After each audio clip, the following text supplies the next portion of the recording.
So this is a paper written by Tanner Merlis at Brown University.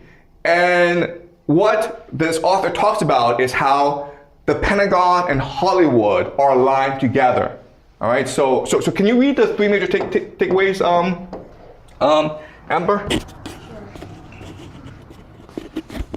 In exchange for the use of military equipment and personnel, movies and TV program producers must comply with Pentagon entertainment policy, including script changes to align with military goals, including recruitment and public relations.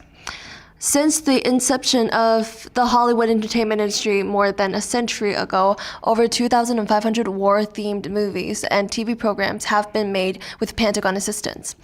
Pentagon-assisted movies and TV shows framed U.S. wars as necessary and glorious, downplaying or ignoring the human, social, and environmental devastation war causes, particularly for civilians.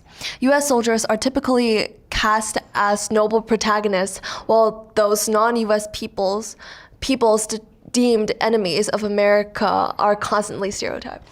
Okay, so what this paper is saying is that the Pentagon uses Hollywood in order to indoctrinate and brainwash American people to believe that war is good. Okay? So that's true, but what's also true is that by working with Hollywood, it brainwashes the Pentagon to believe that war can be like Hollywood. It can be perfected. As long as you create a good script, it will work out in the end. Okay, and this will lead to disaster in Iran. So think about, again, Donald Trump, where it's a failed ground invasion. And so if it's a failed ground invasion, what you do is you go back, you sit down with Pentagon planners, and you figure out what went wrong and how to never make the mistake again. But Donald Trump does not want to admit it was a failed ground invasion, so they made up a stupid Hollywood movie, a stupid Hollywood script, that this was a rescue of an American pilot, that it will turn into a Hollywood movie at some point. And so from their perspective, this is a huge success, okay? And this is gonna lead to problems because if it's a huge success, then do it again, right? And if people think it's failure, prove that they're wrong by having successful ground invasion, all right? So unfortunately, the fact of the matter is that America right now, the American military, it's too dominated by special forces, by Delta Force, by Navy SEALs, who are interested only in their own personal glory. Okay, I'm not saying all of them, but I'm saying there's quite a lot of them who understand that after this war is over, they can sign a book deal. They can write a book, make millions of dollars, which will be turned into a movie, and then they'll be a superstar. Okay, so that's how they think.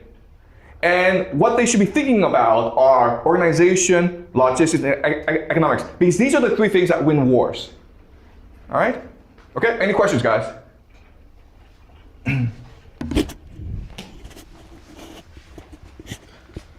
I personally also think that America is likely to make a movie about saving the pirates in Iran, but I think it will be similar as Saving Private Ryan. But could you please tell me whether the plot of Saving Private Ryan is true or is just made it up?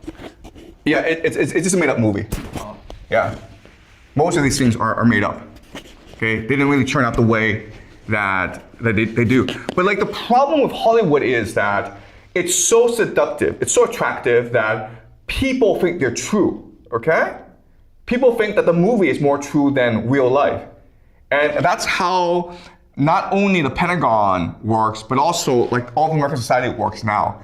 Americans live in their own fantasy world created by Hollywood. And the realities of war are too far away for them to care about, okay? I mean, Americans think that, oh, at worst case scenario, the food prices will go up. And you can't really imagine how this war will forever change the world as well as America. Okay? Yep. How many more of these spectacles do you think America can afford recreating? Or let's say, how many more times would America learn to understand that this optical Hollywood act will no longer work for their plan? Will they ever work? Okay, that's a great question. The answer is they will never ever learn, okay? Because they live in a different reality. Like Donald Trump surrounds himself with people who just tell him what he wants to hear. And the reason why he's able to go in front of the press and say, what a great success that we had in saving the pilot, okay? The reason why he's able to do that is because he himself believes this, okay? He lives in an alternate reality, a fantasy land. And that's why he's able to so convincingly tell the press and American people that this was a great success, even though if you look at the evidence, this was a tremendous failure. And unfortunately, this will not change. As this war continues, you have more incidents like this. We just say it's a failure that the American military and Donald Trump spin as a tremendous success.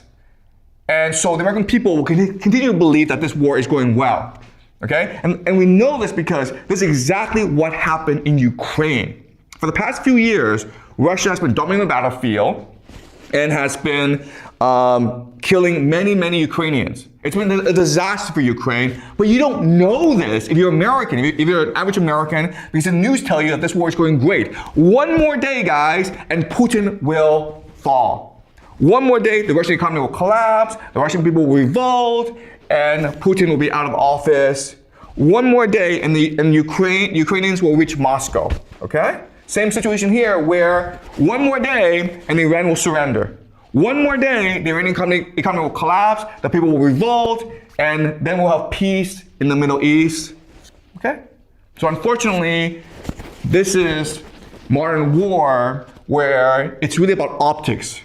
But again, if you want to win this war, don't focus on optics, because ultimately, you're the one fooling yourself. Okay?